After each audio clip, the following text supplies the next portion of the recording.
नमस्कार साथियों, आज हम सॉइल्स ऑफ इंडिया पे डिस्कशन करेंगे, यानी कि भारत की मृदाएं। और दोस्तों, ये बहुत ही इम्पोर्टेंट टॉपिक है आपके, क्योंकि जो सॉइल रिसोर्सेस है ये आपके सारी जो ह्यूमन एक्टिविटीज़ है उसको डिटरमाइन करता है, काफ़ी हद तक ह्यूमन एक्टिविटीज़ को डिटरमाइन करता है। तो सॉइल रिसोर्सेस या मृदा संसाधन है, ये बहुत ही डिटेल में पढ़ना बहुत ज़रूरी हो जाता है।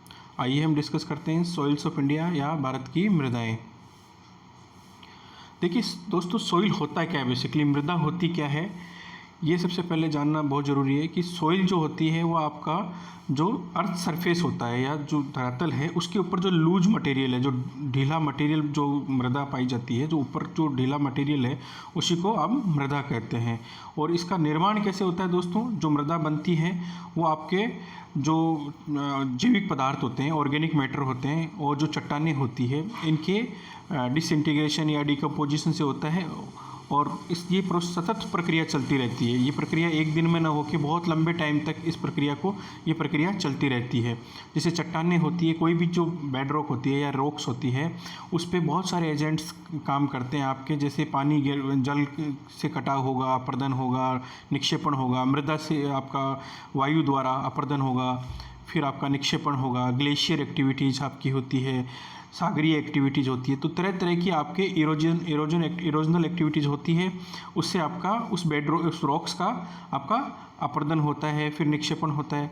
इस तरह से आपका वो जो डिसइंटीग्रेशन होता है रॉक्स का, वो आपका डिपॉजिट होता जाता है सरफेस के ऊपर, उससे आपका रॉक्स का निर्माण होता है, ये सॉइल का निर्माण होता है। इसी तरह से आपका ऑर्गेनिक मैटर, जो आपका जैविक पदार्थ होते हैं, जैसे मान लो कि कोई पेड़ है, प्लांट्स है या कोई जीव जंतु है, वो आपका उस धरती के ऊपर गिरता है, फिर वो डिकम्पोज होता है, फिर आपका ये सतत ह्यूमस का निर्माण होता है उससे, और उस ह्यूमस का निर्माण होने से वो आपका सॉइल का पार्ट बन जाता है। सो इस तरह से ये प्रोसेस हमेशा कॉन्स्टेंटली सॉइल के निर्माण की चलती रहती है। और दोस्तों, ये एक दिन की प्रक्रिया ना होके ये सतत चलने वाली प्रक्रिया है, जो किसी 1 या 2 वर्षों में ना होके लाखों सालों का ये परिणाम होती है। तो किसी भी आप सॉइल को देखो, चाहे आप उत्तरी भारत के अंदर आप एलुवियल सॉइल का निर्माण देखो, या दक्कन के प्रायद्वीप पर पठार में आप काली मिट्टी का निर्माण देखो, ये जो फॉर्मेशन हुआ है सॉइल का, ये किसी पर्टिकुलर डिकेड का परिणाम ना होके ये मिलियंस ऑफ ईयर्स इसमें फॉर्मेशन में या इस पर्टिकुलर शेप में आने में इसको लग गया है। क्योंकि अब अगर हम उत्तरी मैदान की बात करें, जहाँ पे जलोढ़ मृदा पाई जाती है, एलुवियल सॉइल जिसको हम बोलते हैं, तो ये मृदा के निर्माण में या इस मैदान के बनने में यहाँ पे जो नदियाँ अपने साथ मृदा लेके आती है, जलोढ़ मृदा, वो उसका निक्षेपण करती है या जमाव करती है।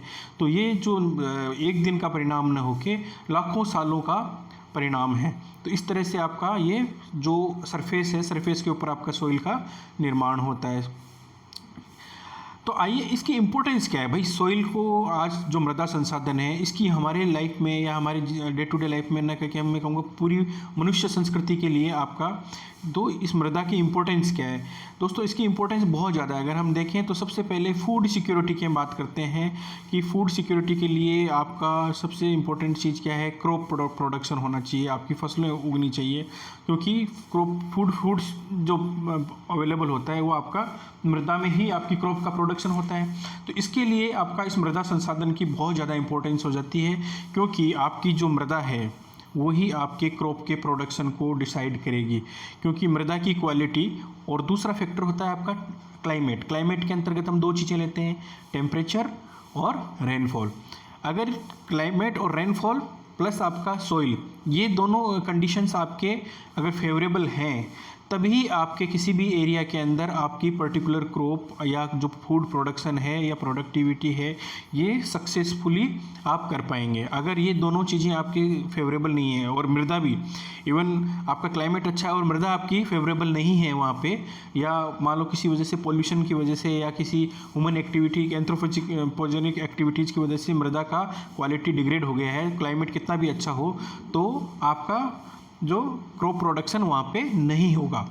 तो क्रॉप प्रोडक्शन और सॉइल का या मृदा संसाधन का डायरेक्ट लिंकेज है। अगर हम देखें विश्व की जितनी भी आप जहाँ पे सघन आबादी बसी हुई है, या जो आप देखेंगे कि उत्तरी भारत का मैदान ले लो, चाहे अमेरिका का मैदान ले लो या मिस्र का मैदान ले लो, आप जहाँ पे भी आप पॉपुलेशन का सघन घनत्व पाएंगे वहाँ मृदा की उपजाऊता अधिक पाई जाएगी।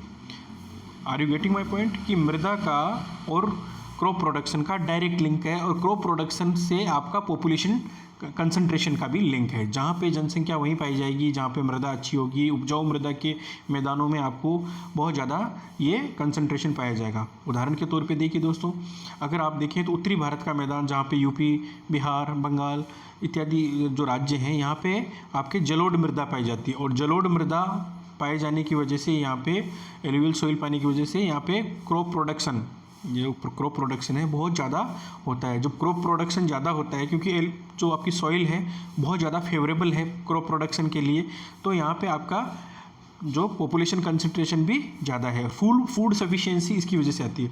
और यही कारण रहा है कि आप अगर हम देखें भारत के अंदर जो ग्रीन रिवॉल्यूशन या जिसको हम हरित क्रांति बोलते हैं, यह क्रांति भी उन्हीं स्थानों पे सक्सेसफुल रही, उन्हीं जगह राज्यों में सक्सेसफुल रही जहाँ पे सॉइल आपकी बहुत ज़्यादा सक्सेसफुल थी। ऑल्दो एक्सेप्शंस आर देयर, जैसे कि राजस्थान वगैरह में इंदिरा गांधी कैनाल की वजह से और आपका HYV सीड्स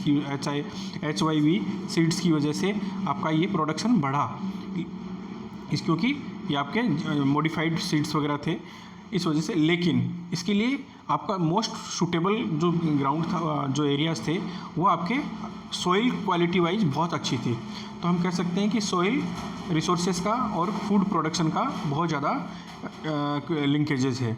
नेक्स्ट है आपका कि जितने भी आपके जो इसका सॉइल के अंदर आपका ये क्या करता है कि producer and observer of gases, जो सॉइल है वो आपका नेचुरली बहुत सारी गैसेस को एब्जॉर्ब करता है और उनको और कुछ गैसेस ये रिलीज करता है, जो फेवरेबल या जो अच्छी गैसेस है उनको आपको रखेगा और एक इकोसिस्टम या इको बैलेंस बना के रखता है आपका एनवायरनमेंट के अंतर्गत। और ये आपका प्लांट प्रोडक्शन, प्लांट की ग्रोथ के लिए सॉइल का बहुत ज़्यादा इंपॉर्टेंस है, क्योंकि किसी भी जो न्यूट्रिएंट्स होते हैं आपके, वो आपका जो भी आपकी फॉरेस्ट है या जो भी प्लांट है उसकी ग्रो वो आपको कहाँ से एब्जॉर्ब करता है, सॉइल से एब्जॉर्ब करता है, क्योंकि बहुत सारे आपके न्यूट्रिएंट्स और माइक्रो न्यूट्रिएंट्स आपके सॉइल के अंदर होते हैं जो आपके किसी भी प्लांट की ग्रोथ को डिसाइड करते हैं। अगर आपकी सॉइल के अंदर न्यूट्रिएंट्स की कमी है तो आप ये मान के चलिए वहाँ पे प्लांट ग्रोथ नहीं होगी।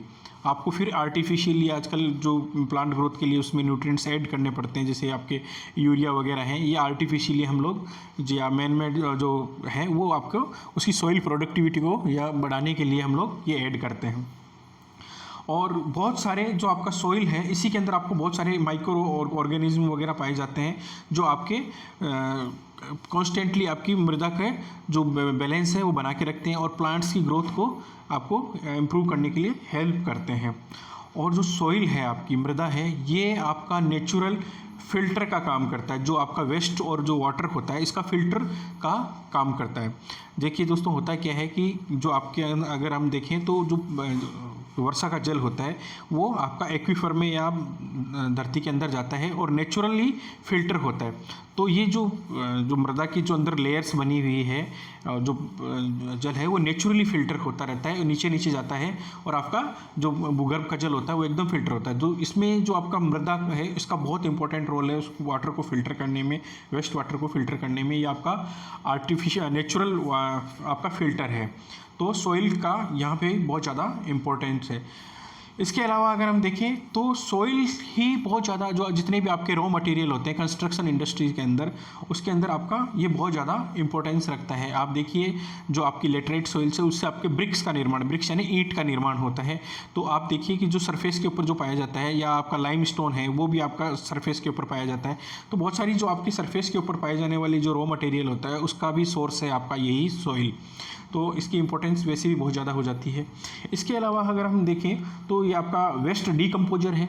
जितना भी आप वेस्ट डालते हो ये नेचुरली अगर हम देखें तो आपका एक टाइम के बाद में सॉइल ऑटोमेटिकली इसको डीकम्पोज कर देती है या अपघटित करके पुनः आपको उसको फिल्टर करके वापस सही कर देती है। लेकिन आजकल हम देखें तो गवर्नमेंट बहुत ज़्यादा फोकस कर रही है आपकी जो प्लास्टिक्स वगैरह होती हैं इनको बैन करती है समय समय पे, क्योंकि दोस्तों क्या होता है कि सॉइल की भी एक कैपेसिटी है, एक टाइम ड्यूरेशन होता है कि उस उतना टाइम पर्टिकुलर टाइम लेगी। और हम लोग जब ये प्लास्टिक्स या जो ये इसमें डाल देते हैं तो इससे क्या होता है कि उसकी जो सॉइल की जो नेचुरल कैपेसिटी है वो उतना ढंग से उसको डिकम्पोज नहीं कर पाती है, और जो ड्यूरेशन होता है बहुत ज़्यादा लगेगा उसको डिकम्पोज करने में उस पर्टिकुलर वेस्ट को। तो हमें हमेशा ये टाइम टाइम पे गाइडलाइन मिलते रहते हैं कि हमें वेस्ट को उसमें नहीं डालना चाहिए सॉइल के अंदर, क्योंकि उसकी प्रोडक्टिविटी डिक्लाइन हो जाती है। तो दोस्तों ये सब चीज़ें थी आपके सॉइल की इंपॉर्टेंस आज की अगर वर्तमान परिप्रेक्ष्य में देखें तो हमेशा से ही रही है, वर्तमान क्या, लेकिन ये हमें सॉइल को कंजर्व करना चाहिए, उसको बचा के रखना चाहिए।